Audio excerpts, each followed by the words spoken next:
dan tidak bisa dilaksanakan secara tatap muka. Semoga dengan video singkat ini bisa menambah wawasan teman-teman, bisa menambah pengetahuan teman-teman mengenai akuntansi. Dan di video kali ini saya coba akan meng-share sedikit mengenai dasar-dasar yang ada di dalam akuntansi sebelum teman-teman melakukan penjurnalan di dalam akuntansi.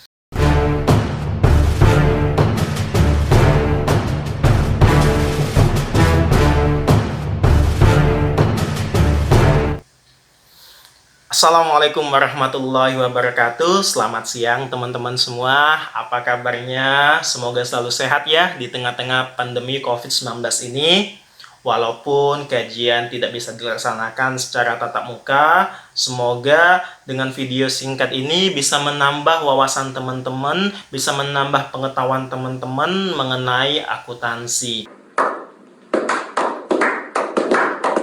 Dan di video kali ini saya coba akan meng-share sedikit mengenai dasar-dasar yang ada di dalam akuntansi sebelum teman-teman melakukan penjurnalan di dalam akuntansi. Jadi ada 6 poin yang kalau saya catat yang menjadi hal-hal dasar ataupun yang teman-teman harus ketahui sebelum melakukan penjurnalan di dalam akuntansi. Yang pertama, teman-teman harus mengetahui apa sih itu akuntansi. Pengertian dari akuntansi teman-teman harus ketahui. Yang kedua, setelah mengetahui pengertian akuntansi, teman-teman juga harus mengetahui manfaat serta tujuan dari belajar akuntansi ini. Setelah teman-teman mengetahui ini, poin yang ketiga, teman-teman harus menguasai, yaitu persamaan dasar dari akuntansi. Ini hal yang mutlak ya teman-teman. Teman-teman harus menguasai persamaan dasar akuntansi. Setelah teman-teman menguasai persamaan dasar akuntansi, teman-teman harus mengetahui juga nama-nama akun yang ada di dalam akuntansi.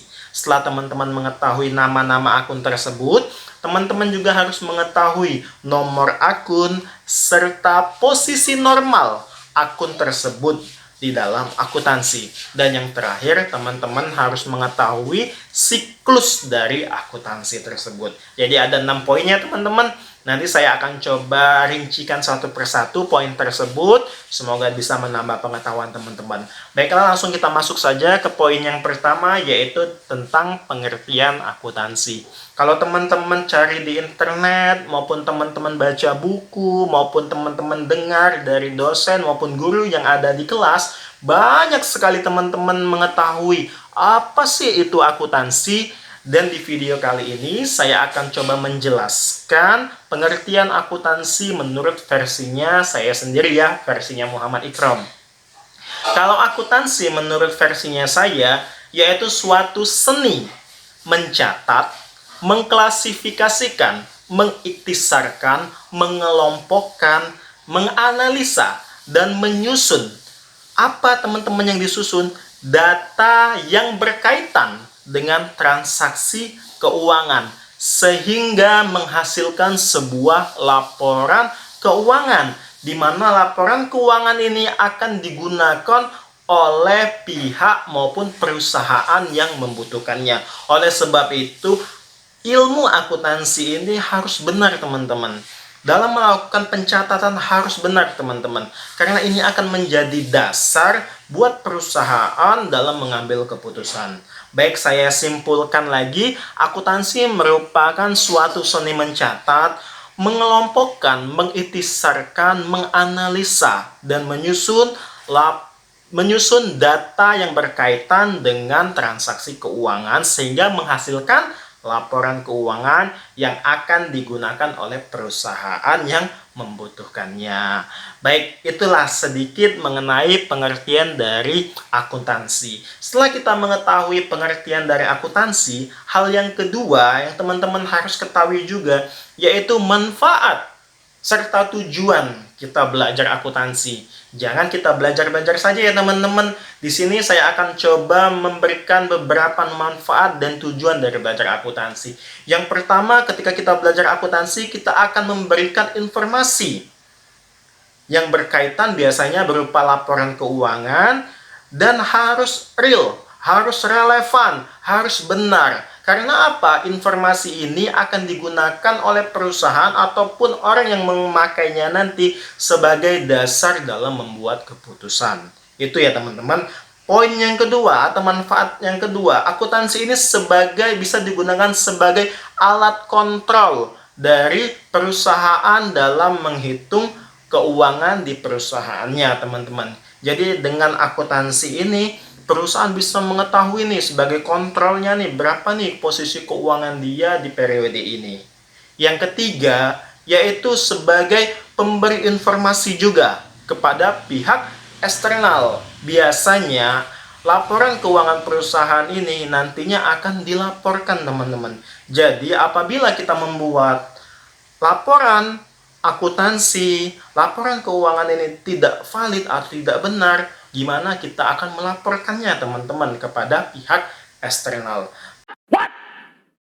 Kemudian yang terakhir ataupun masih ada dua lagi, yaitu ketika kita belajar akuntansi, ketika kita sebagai akuntan, kita bisa memberikan laporan keuangan kita ini sebagai alat evaluasi bagi perusahaan tersebut. Jadi perusahaan tersebut bisa melakukan evaluasi apa saja nih yang harus diperbaiki, tahun ini untung atau rugi, tahun ini gimana perlengkapannya, gimana peralatannya, bertambah atau enggak, gimana SDM-nya, bertambah atau enggak. Jadi bisa sebagai alat evaluasi bagi perusahaan yang membutuhkannya. Oleh sebab itu teman-teman, laporan keuangan yang kita buat ini harus benar, harus real, harus sesuai, sehingga laporan kita ini bisa dianalisa dan bisa digunakan oleh pihak yang membutuhkannya. Percuma saja teman-teman laporan keuangan yang kita buat ini tidak bisa digunakan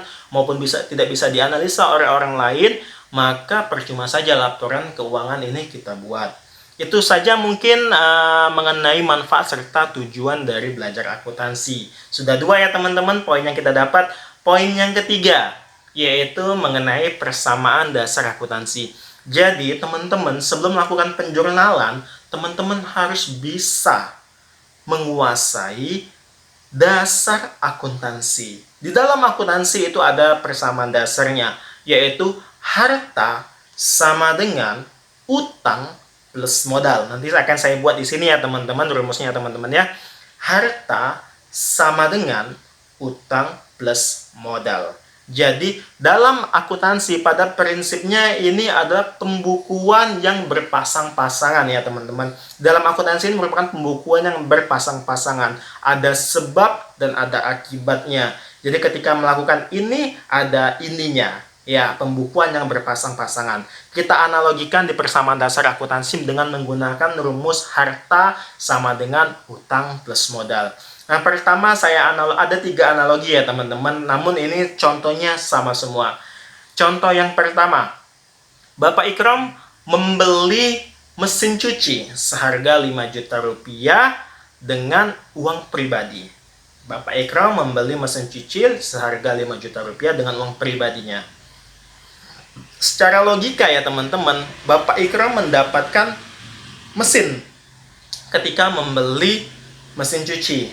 Bapak Ikram mendapatkan mesin, maka mesin adalah harta ya, ataupun peralatan. Jadi harta bertambah 5 juta rupiah sama dengan utangnya 0 karena Bapak Ikram membelinya dengan uang sendiri, ditambah Bapak Ikram mengeluarkan modal sebesar 5 juta rupiah. Nanti akan saya tulis di sini ya teman-teman.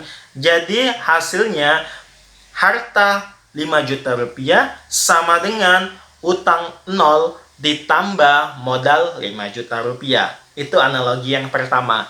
Analogi yang kedua, Bapak Ikram membeli mesin cuci seharga 5 juta rupiah yang akan dibayarnya bulan depan. Berarti Bapak Ikram utang ya teman-teman. Jadi hasilnya Bapak Ikram mendapatkan mesin cucinya harta bertambah 5 juta rupiah sama dengan utangnya pun bertambah 5 juta rupiah plus modalnya 0. Jadi harta 5 juta sama dengan utang 5 juta ditambah modalnya 0. Itu analogi yang kedua. Analogi yang ketiga yaitu Bapak Ikram membeli mesin cuci seharga 5 juta rupiah, di mana baru dibayar 3 juta rupiah dan sisanya akan dibayar minggu depan. Jadi bayarnya setengah ya teman-teman, setengahnya ngutang. Jadi langsung saja kita masukkan, Bapak Ikram mendapatkan mesin cuci sebesar 5 juta rupiah bertambah di harta. Harta 5 juta rupiah sama dengan utang bertambah karena membayarnya nanti sebesar 2 juta. Dan Bapak Ikram mengeluarkan modal sebesar 3 juta. Jadi kesimpulannya harta 5 juta sama dengan utang 2 juta ditambah modal 3 juta rupiah. Ya inilah teman-temannya persamaan dasar akuntansi, di mana harus balance antara harta sama dengan utang plus modal ini ya teman-teman. Sudah dapat ya teman-teman 3 ilmu yang kita dapat pada siang hari ini. Kemudian yang keempat, kita harus juga mengetahui apa saja sih akun-akun yang ada di dalam akuntansi. Hanya sedikit kok teman-teman, hanya 5 akunnya. Yang pertama yaitu harta, yang kedua itu utang, yang ketiga ini modal, yang keempat ini pendapatan, dan yang terakhir adalah beban. Coba kita akan merincikan sedikit saja, soalnya kalau ini dirincikan banyak, maka akan durasinya lebih panjang teman-teman. Nanti akan kita bahas juga di video selanjutnya mengenai nama-nama akun yang ada di dalam akuntansi. Sini singkat saja ya teman-teman, karena akun ini harus teman-teman ketahui sebelum melakukan penjurnalan. Yang pertama itu ada namanya harta. Harta ini banyak teman-teman macamnya. Ada harta lancar, harta tetap, harta berwujud, dan harta tidak berwujud. Nanti akan kita bahas ya teman-teman. Nanti akan saya ringkas saja di sini. Akan saya kasih harta lancar itu apa saja. Biasanya itu harta lancar itu ada kas, ada piutang, ada perlengkapan, maupun asuransi yang diberi di muka. Nanti kita akan jelaskan di video selanjutnya saja teman-temannya nanti, tapi akan kita tambahkan di sebelah sini apa saja sih harta-harta yang akun-akun yang perlu teman-teman ketahui di dalam akuntansi. Ya, ada harta, ada utang, ada modal, ada pendapatan, dan ada beban. Dan yang terakhir ya teman-teman, masih ada 2 lagi ya teman-teman, mohon maaf. Selanjutnya poin yang kelima yaitu nomor akun serta posisi normal atau posisi saldonya ini bertambah ataupun berkurang di mana ketika dalam keadaan normal. Kembali ke nama akun tadi ya teman-teman, ada 5, dan ini pun sudah saya urutkan sebenarnya ketika menyebutkan nama akun tadi. Yang pertama ada harta. Harta nomor akunnya itu 1 dan dia akan bertambah di debit dan akan berkurang di kredit. Yang kedua itu utang, nomor akunnya 2. Nanti teman-teman kalau pengisian biasanya kan kayak tadi, kas 1.1, tinggal tambahin aja. Misalnya perlengkapan, tinggal tambahin saja 1.2. Misal ada lagi piutang 1.3. Nah, tinggal teman-teman tambahi. Saya menjelaskan secara umum saja pada siang hari ini. Yang kedua tadi adalah utang ya, nomor akunnya 2. Banyak juga ada utang jangka pendek, ada utang jangka panjang, ada utang bank, maupun utang-utang yang lainnya ya, ada utang bunga. Masih banyak lah utang-utang yang lainnya. Yang ketiga, dan dia akan posisi normalnya akan bertambah di kredit dan akan berkurang di debit. Kemudian yang ketiga ada modal. Modal nomor akunnya 3. Tapi teman-teman, di modal ini selain ada modal, ada juga prive atau pengambilan uang secara pribadi. Kalau modal, dia menambah modal kita otomatis teman-teman. Kalau prive sebaliknya, dia mengurangi modal kita karena kita mengambil uang perusahaan untuk keperluan pribadi. Jadi modal nomor akunnya 3.1, dia posisi normalnya bertambah di kredit dan berkurang di debit. Sebaliknya, kalau prive, nomor akunnya 3.2, dia akan bertambah di debit dan berkurang di kredit. Selanjutnya yang keempat adalah pendapatan. Pendapatan juga banyak ya teman-teman, ada pendapatan jasa, pendapatan usaha, pendapatan bunga, maupun pendapatan lain-lainnya ya teman-temannya. Nanti akan kita bahas di video selanjutnya. Untuk pendapatan, nomor akunnya ini 4. Dan dia akan bertambah di kredit dan akan berkurang di debit. Dan yang terakhir itu ada namanya beban-beban. Banyak juga teman-teman, ada beban listrik, beban air, beban telepon, beban gaji, beban bunga, maupun beban-beban yang lainnya ya. Jangan saja beban hidup ya teman-temannya. Dan dia nomor akunnya 5.5. Dia nomor akunnya, mohon maaf teman-teman, dia nomor akunnya 5 dan dia posisi normalnya akan bertambah di debit dan akan berkurang di kredit. Itulah posisi normal akun dan identitas ataupun nomor akun masing-masing akun tersebut. Nanti akan kita coba rangkum di sini, nanti video akan kita edit. Di sini akan kita buat ringkasan dari nomor-nomor akun dan nama-nama akunnya ya teman-teman, dan posisinya di mana saja. Selanjutnya sudah 5 ya teman-teman yang teman-teman ketahui. Yang terakhir yaitu siklus akuntansi itu sendiri. Jadi sebagai mahasiswa yang belajar akuntansi pasti akan mengalami ini ya teman-teman, siklus akuntansi. Nanti setelah mempelajari ini, kita akan mempelajari yang ini. Karena dalam akuntansi tadi, satu jurnal ini nanti akan berkaitan dengan laporan yang lainnya. Jadi dia sifatnya berkaitan. Oleh sebab itu ada siklus yang mengaturnya. Jadi setelah melakukan ini akan melakukan apa lagi. Jadi langsung saja ya teman-teman. Siklus akuntansi yang pertama yaitu yang pastinya transaksi keuangan itu sendiri. Ya, bukti transaksinya ya. Kalau nih contohnya di perusahaan ya, kita sebagai akuntan nanti ketika sudah melakukan transaksi keuangan akan datang nih bon kepada kita ya, baik itu bon pembelian maupun bon penjualan atau bon pengeluaran kas ataupun bon penerimaan kas, di mana bon-bon ini akan kita catat teman-temannya, bukti transaksi ini ya, bukti transaksi ini akan kita catat. Oleh sebab itu hal yang pertama yang kita lakukan pasti kita harus melakukan ya menerima bukti transaksi itu sendiri ya. Kalau sebagai mahasiswa yang masih belajar ya, di dalam soal-soal akuntansinya itu ya, bukti-buktinya misalnya Bapak Ikram tadi membeli 5 mesin cuci seharga 5 juta rupiah secara tunai. Nah itulah kalau di dalam perusahaan kan langsung terima nih, oh ini beli mesin cuci, ini bonnya gitu. Setelah kita menerima bukti transaksi, tahapan selanjutnya kita melakukan penjurnalan. Kalau untuk di video kali ini kita hanya membahas perusahaan jasa ya teman-teman. Jadi hanya ada jurnal umum. Jadi setelah kita menerima bukti transaksi ini, kita lakukan penjurnalan.